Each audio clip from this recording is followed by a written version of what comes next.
If you guys are new to streaming or not growing as well as you'd like and thinking about whether you should stream on Twitch, YouTube or Facebook and which platform gives you the best results, you came to the right place.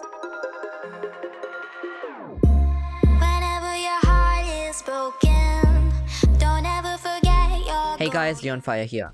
This video is completely different from what I usually do, which is creating and streaming Fortnite content. In this video, I wanted to reach out to the smaller streamers that have just started their streaming career and have this tiny but extremely important question. Which platform should I start streaming on, or which platform is the easiest and the quickest to grow on? So rather than just me sharing my opinion and saying one is better than the other because of so and so reason, why not just look at all the facts from the statistics gathered from YouTube gaming, Twitch, and Facebook gaming. I would include Mixer as well, but as we all know, Mixer doesn't exist anymore, and some of you guys might be streaming on smaller platforms, but I wouldn't recommend that, mainly because of safety and instability reasons. Like, look at Mixer, it just shut down. Many people lost their career. Are you guys willing to risk that? Anyways, so by the end of this video, you'll 100% know exactly which platform to start on and which one's the best one for you. To do this, we need to go to Streamlabs and look at their quarterly report. If you guys didn't know about Streamlabs, like what it is, or if you guys are new, then it is just a streaming software that most streamers use to stream on pretty much any platform.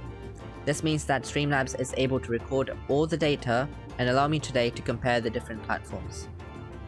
Now, most of you guys are young streamers and I do understand that, so I'll try to make this video as user-friendly as possible. First of all, I would like to look at the unique channels on these three platforms. This basically lets us know how competitive the market actually is. For your streaming career, you would want your platform to be least competitive. The more the competition, the harder it is for you to gain viewers on your streams, and the harder you need to try to fight for those remaining viewers, and that usually means that you need to have better content, good quality streams, better quality mics, etc, etc. Like, think back to the OG days of Fortnite, when there was like no competition and people thought that Ninja and then Myth were the best ever Fortnite players. Now many people don't even consider them as top tier players. Why? Because the Fortnite market became extremely competitive and better players started to join Fortnite, so less competition is actually a good thing. According to this graph, there are over 10.5 million Twitch channels, just under 1 million YouTube gaming channels, and just about 250,000 Facebook gaming channels.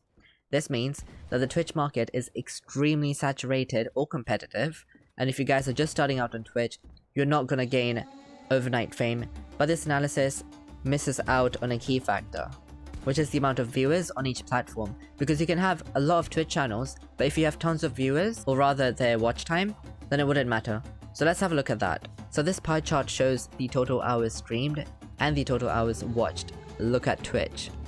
Look at that astonishing number, or the percentage, that people stream on Twitch.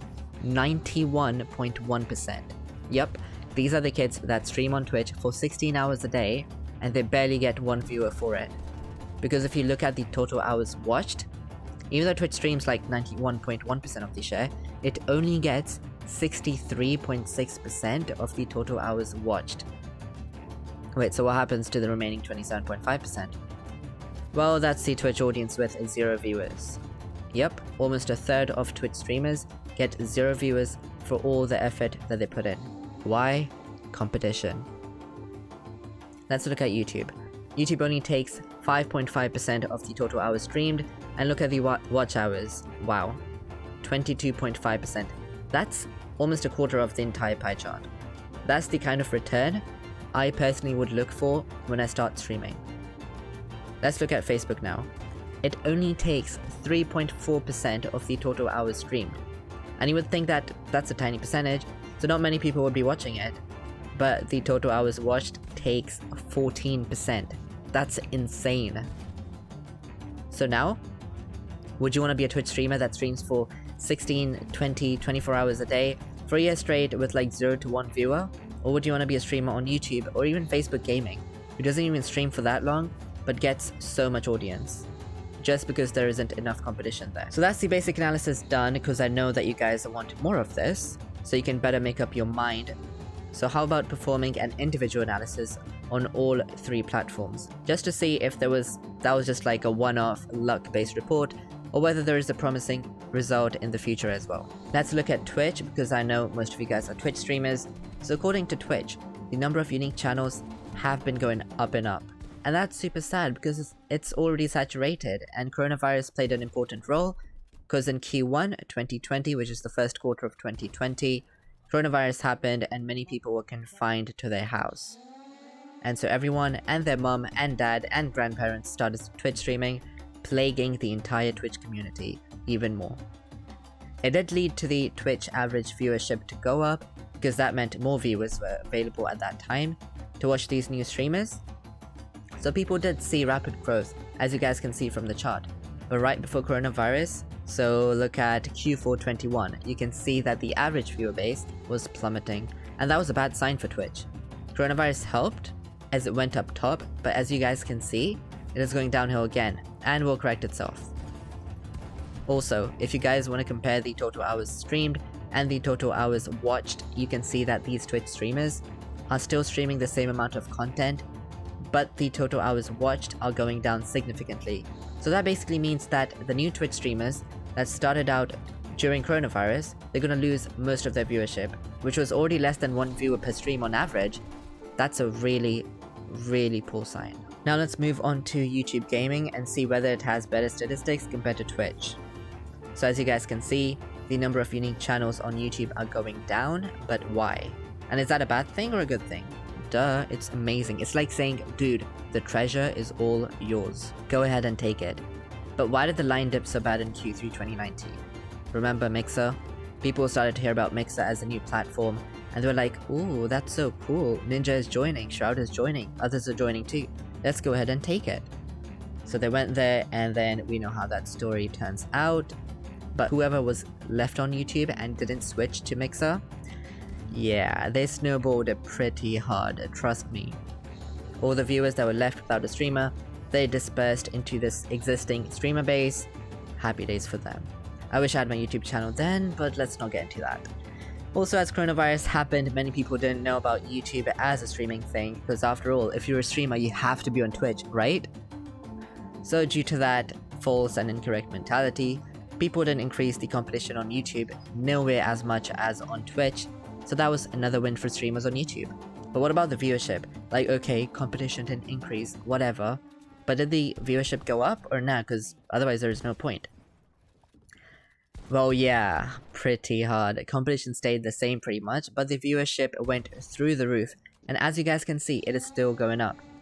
So this is another point in this video where you guys should think about whether you want to stream on a platform where you have even more competition than before, with less viewership than before, or a platform with pretty much constant standard competition, but a lot more average viewership per channel, which seems to be growing even more as time is passing along.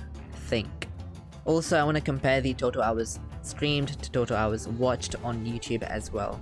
As you guys can see, YouTube's hours streamed went all the way down when Mixer came into the picture, and then blew up in Q3 2019, but then went back up, and then down again due to coronavirus, and that's fine. But when you compare it to the hours watched, they have been growing constantly. And not even just growing, it's booming. This is the reason why when you go to small YouTube channels, like when I go to the smaller streamers on YouTube, who have grown the legit way, they have like 200, 300, 400 subs maybe, and they get like 5 to 6 average viewers. And then I go on Twitch, people have like 800 followers, and they say all I get is like 1 to 2 viewers on average. This is why. This is exactly why. The facts are right here in front of everyone. No one wants to listen though, but hopefully you will after this video. Now, let's move on to Facebook Gaming. We have clearly established YouTube to be a superior streaming platform according to the facts, not me. Don't be like, oh, Leon said it. Look at the facts yourself, it's literally right there. So it's a superior streaming platform to Twitch for those who are just starting out, but what about Facebook? Is that better or is that worse? Well, if you look at the number of unique channels, it is going up, and that means more competition, and more competition is bad, but not in this case, because it is extremely underrated, first of all. Go and tell anyone that you're streaming on Facebook and they would laugh. They'd be like, bruh, you stream on Facebook? Is that even a thing? I thought Facebook got deleted like 5-10 years ago. These are the ignorant people, by the way, don't listen to them. If you're streaming on Facebook, you're smart actually, because not many people know that you can even stream on Facebook, and the platform has been getting a lot more recognition now. So because there are only 200,000 channels, compared to like 1 million on YouTube and then 10.5 million on Twitch, as it grows, so will you. You don't need to compete with the 10.5 million other streamers like you would have to on Twitch. Facebook is that new growing platform which should definitely try to grow on, because if you look at Facebook's average viewership, it is still going up. Yeah, there's a tiny decline, which is because of coronavirus's first wave. It was resolved, people started going back to school. But look at a couple years down the line, you would literally just grow from streaming, which cannot be the case on Twitch. Let's also look at the hours streamed and the hours watched. As you guys can see, more and more people are discovering about Facebook gaming now, so less people to laugh at you if you say that you stream on Facebook, and more people are watching streamers on Facebook as well. So if you guys get in on this sharp incline trend, you would be that wise person. Remember Bitcoin? People laughed and said that it is so stupid to buy some virtual currency, and that was ages ago, but some people were like, why not? Let me buy like 20 or 30,000 Bitcoins. It was like less than a penny. It's super cheap.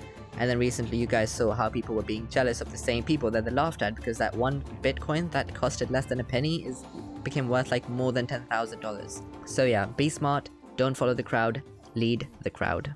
So guys, that's it for the video. Hope you guys enjoyed it, and if I get a positive response from this, I will consider making more videos regarding this and help you guys out with your streaming career.